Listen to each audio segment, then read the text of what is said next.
What's up, everyone? We're here at Mike Pistello's house, and he's going to give us a little tour, show us some of the stuff that he's working on.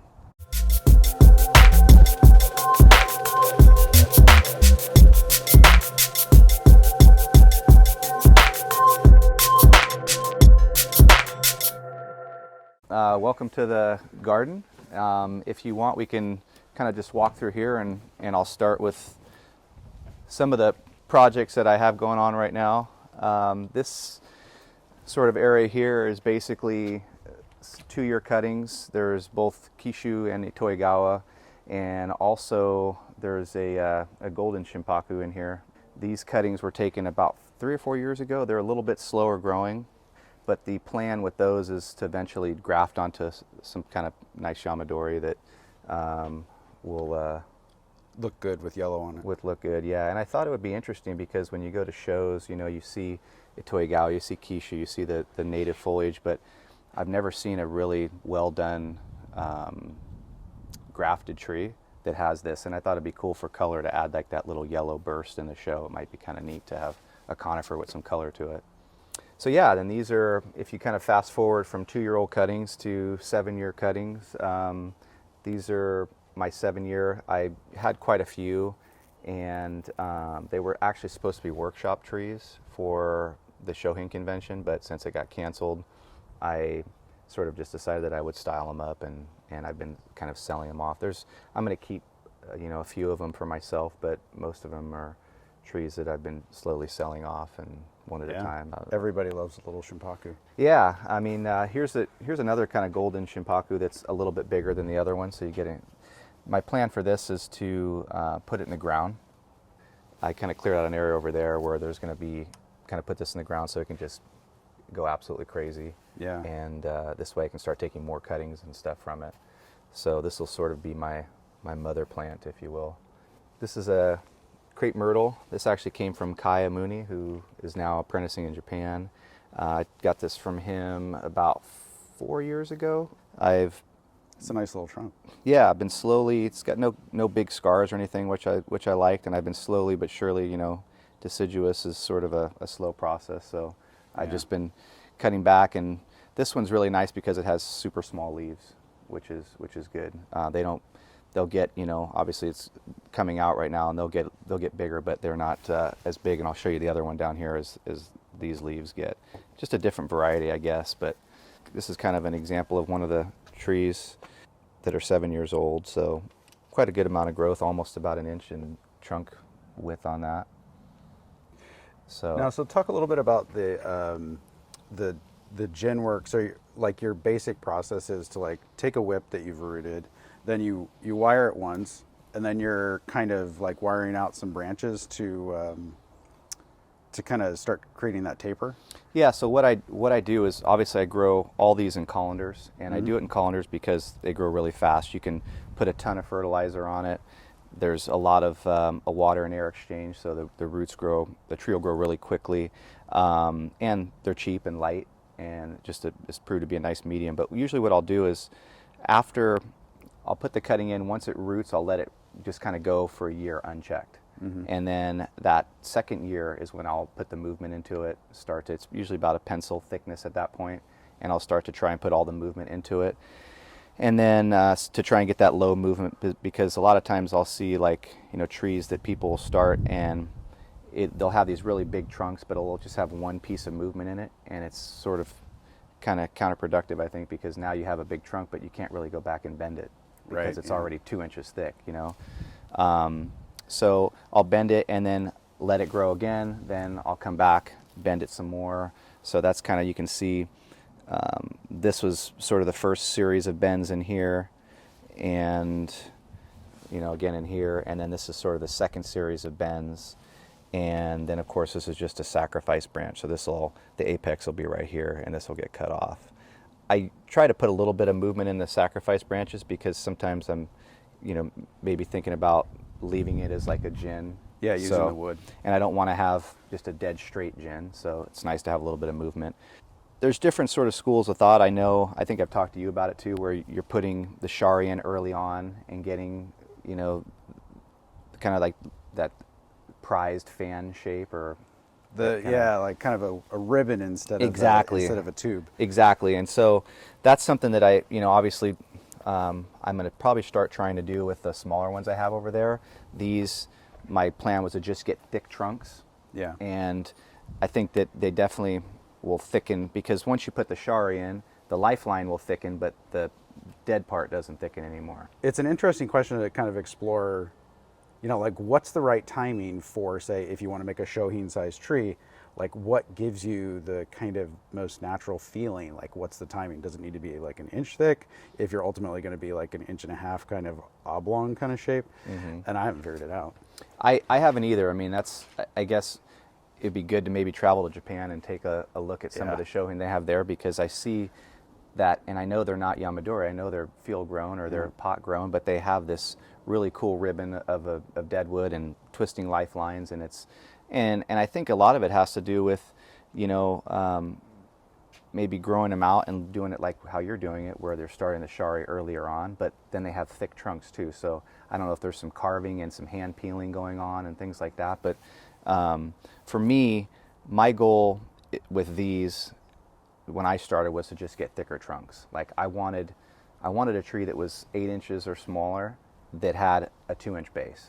That was kind of like my ultimate goal, and they're getting close. I mean, some of these, and I like this one for example, I put some really low bends in it, and the trunk itself is maybe only about 3/4 of an inch, but then it looks thicker because of the illusion of the movement. Yeah. And so, like if you kind of catch it back here, you can see that that trunk now is, probably better part of an inch or inch and a half almost in certain areas. What I do also is not only just the sacrifice branch, but some of these branches, obviously, this is a little wide for the height of this tree, so some of these will be either taken off and made into gin or compressed in some more, because ultimately, it's too wide. Like for this one, for example, I got some really, really cool bends in it that are, and even some bends on one of the primary branches, but this will be one that obviously at the point it's at now, it's way too wide for the height. So eventually maybe it might take this branch off and make it kind of flow in this direction and kind of tighten it up by bringing things over. But I keep it for now just to give the tree some more vigor and to help the trunk thicken, because not only will this help thicken, but the side branches will help thicken the trunk too. If you want to look at this crepe myrtle, this is kind of a cool story. I actually bought this at a nursery about 6 years ago, and it was about 3 feet tall. Nice. And the trunk was buried pretty much up to about right here.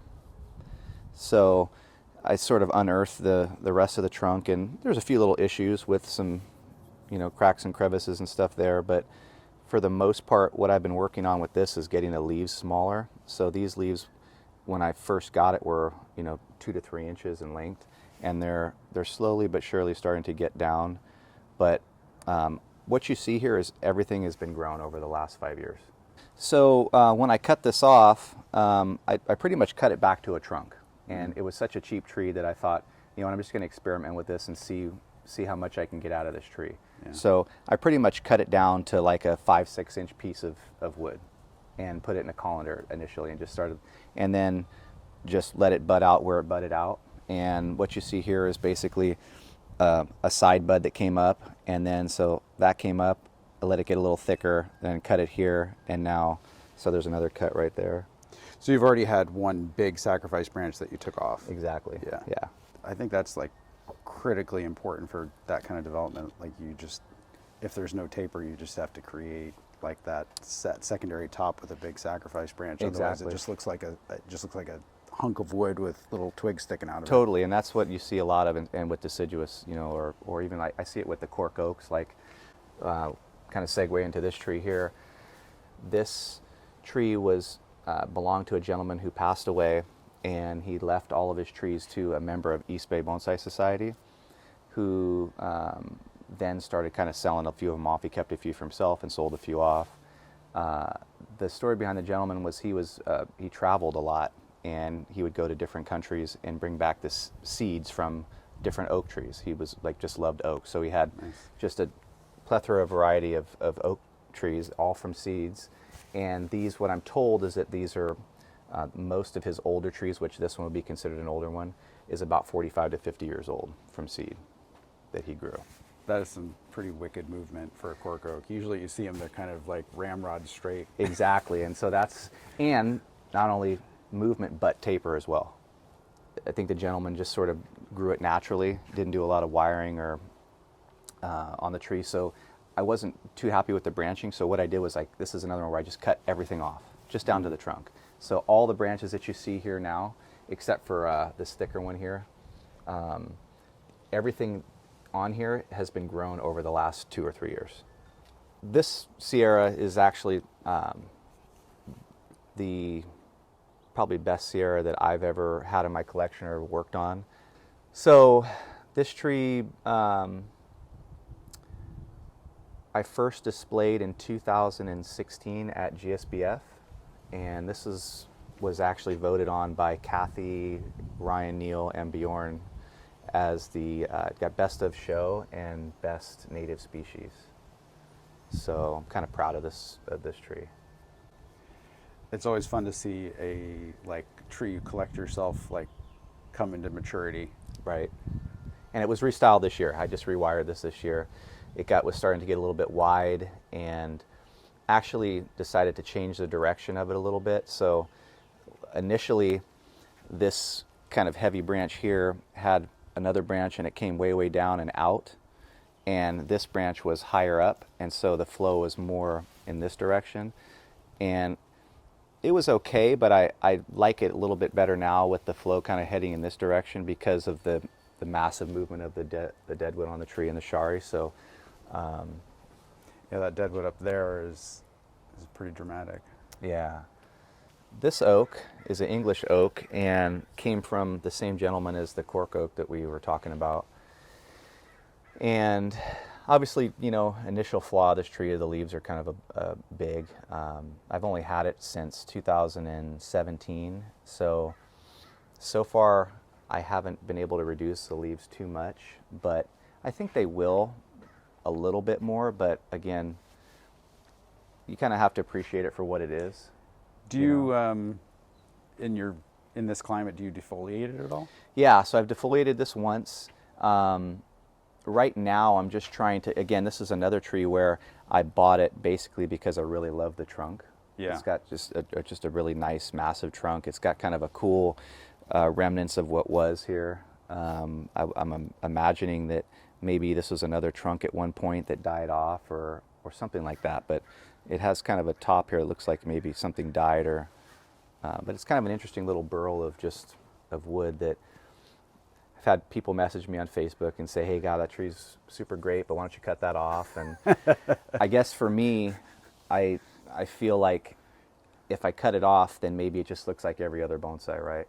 And you don't see too many of these, and so they're already rare as it is, so I figure why not keep it even more different to have that. Yeah. But again, this is one that, like the oak, I cut every single branch off and grew everything. So the entire tree that you see now are all branches that I've been developing over the last couple of years. But again, my ultimate goal is, because it does have such a powerful base, that it would be nice to get this a little bit bigger, maybe expand it out 2 or 3 inches, on the sides and on the top. I think that the trunk could easily support that size of a tree. But this, the color on these is awesome when the leaves open up, and then in the fall they get kind of a nice yellow color. So it's really a sweet tree. This one basically is a Kishu grafted on Prostrata trunk. This came from Tom Wong in Southern California. Was this the one you had it in the Baba show a couple of years ago? It was a little bit bigger? Yeah, so it was in the Baba show. It had a lot more branching on it, and I was never really super happy with the look of the tree.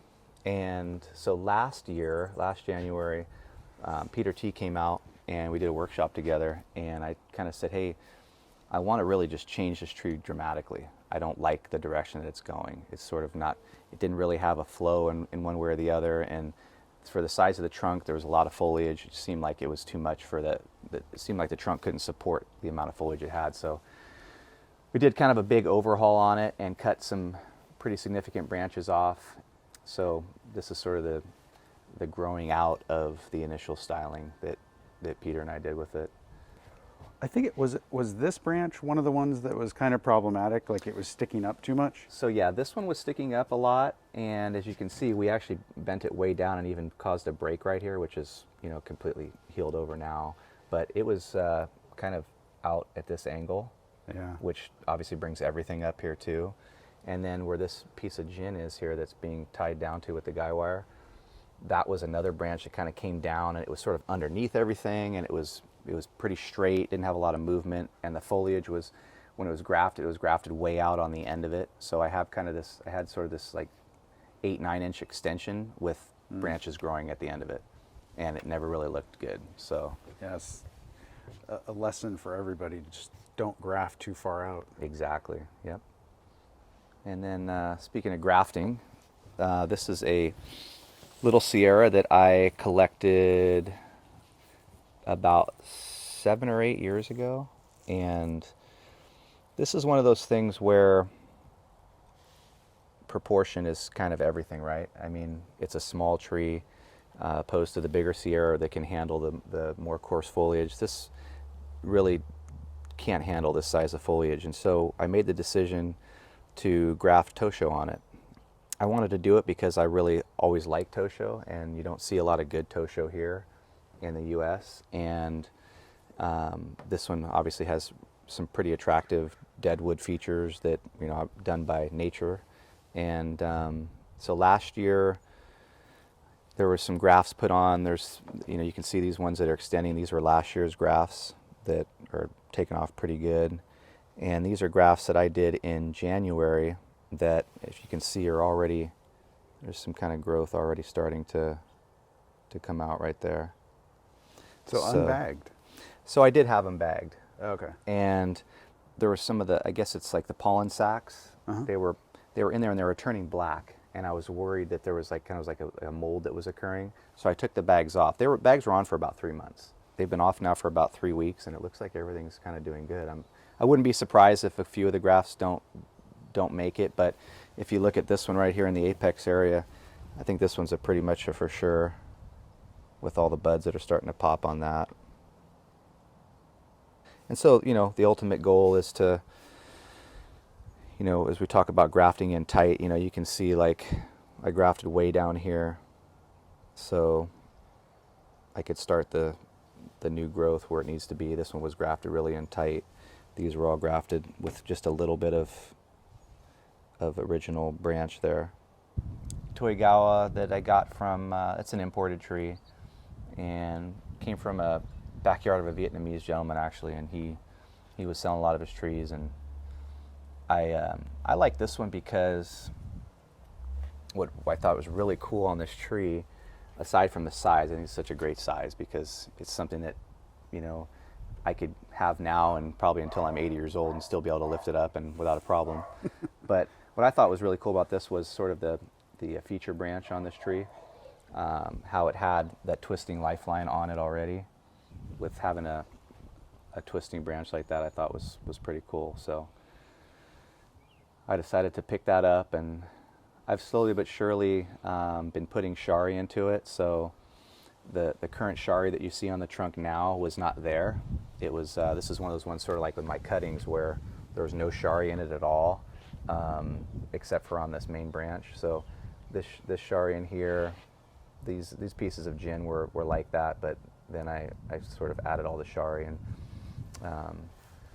been slow. You can see where it initially was, and I've been opening it up a little bit more. I'll probably open this up again to get those different layers in the shari. Yeah, it looks great. So my favorite time of year actually with Toigawa, with all the light growth coming out. It's kind of neat to see it's it. great. And if you want to move on to this big oak,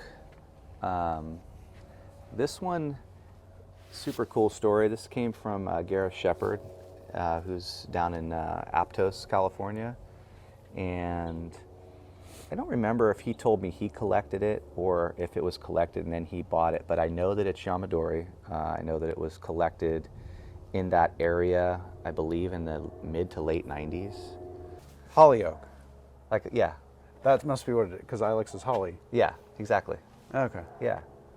I really like this tree because it gave me, especially after I first styled it, it really gave me a feel of what an oak in nature like truly looks like.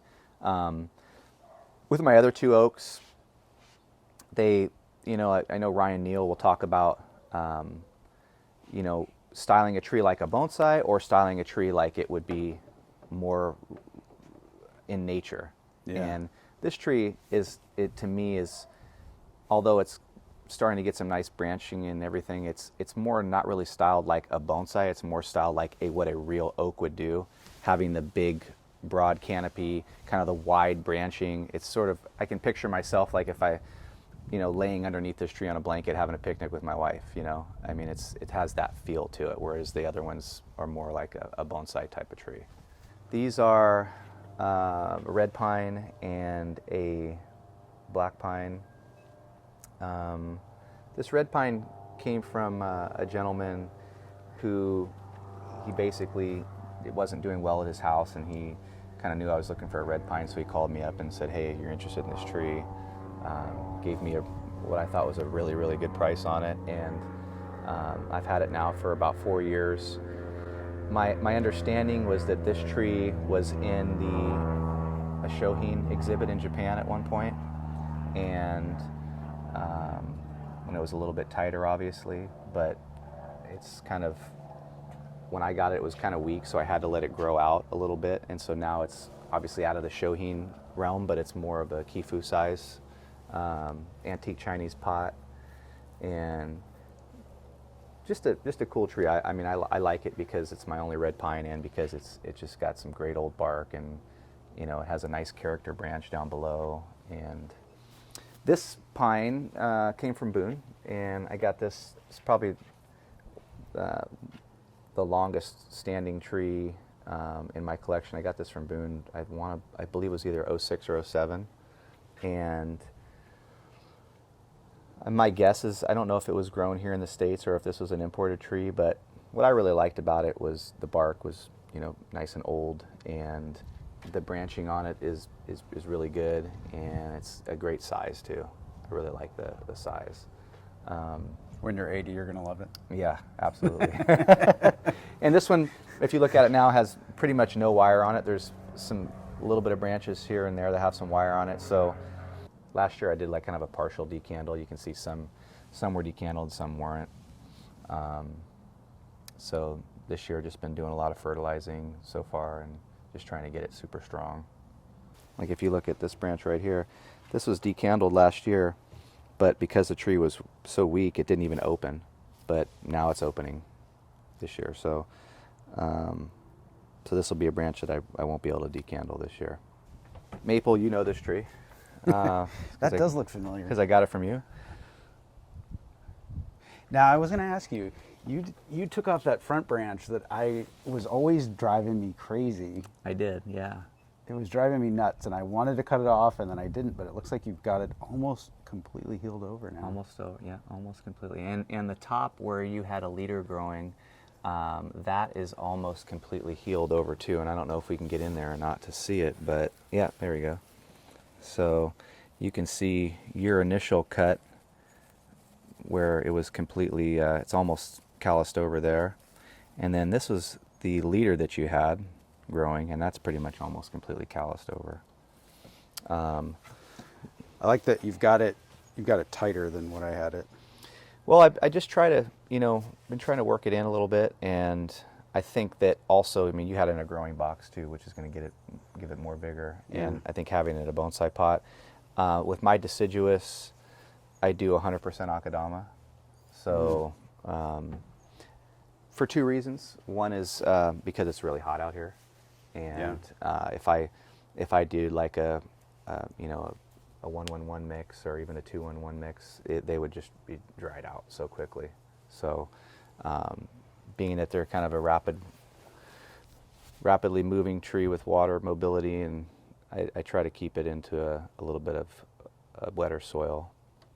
And then my last one is a Storardia that I decided to wire this year. I really it's pretty much a flawless trunk. It doesn't have any big cuts or anything, and had no wire marks at all. So I was a little bit reluctant to wire it, but I'm just going to really pay a lot of attention to it. It's not a super vigorous growing tree, so I don't think the wire will cut in too badly. But what's kind of cool with these is that if you cut like a branch back that you don't like say it's just too leggy, like this branch didn't have growth. It was like this long, and the growth was like way out the tips. So I cut it back, and there's actually 3 buds that came up. As you can see, and there's one there, one there, and one there. So good back budding. So good back budding, and I guess that's pretty typical for deciduous, but I wasn't sure on Stewartia. yeah. I was actually told that you could pretty much hard cut this all the way back to the trunk and just start over, but it's already got some nice mature branches, and I felt like cutting those off would just be, again, it'd be more detrimental than it would be worth to do it. So, yeah, I think you're cutting back to about the right spot. Was this kind of a test for you? yeah, so this one, well, I did a test last year actually, and if you look right here, there's a cut. So this branch had nothing on it, and it actually back budded with 1, 2, 3, 4, 5, 6. So these are all, this like whole area right here was just a branch. It had like a big hole here, and I cut that one back, and it just produced all these little buds, and so it kind of gave me a lot more than I was even expecting from it. That is a great trunk. Yeah, it's especially for the height, right?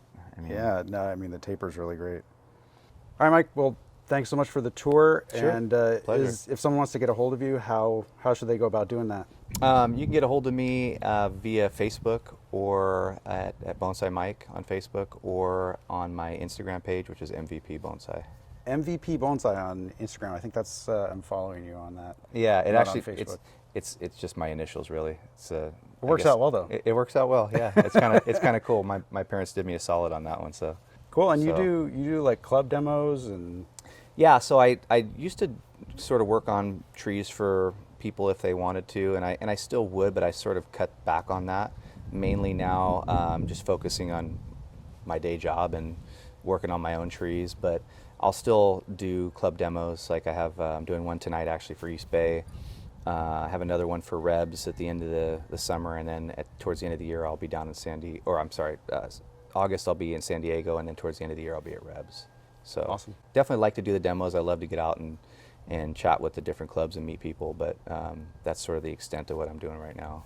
So Awesome. Well, thanks again for the tour, and thanks everyone for watching. We'll see you next pleasure. time. Thank you.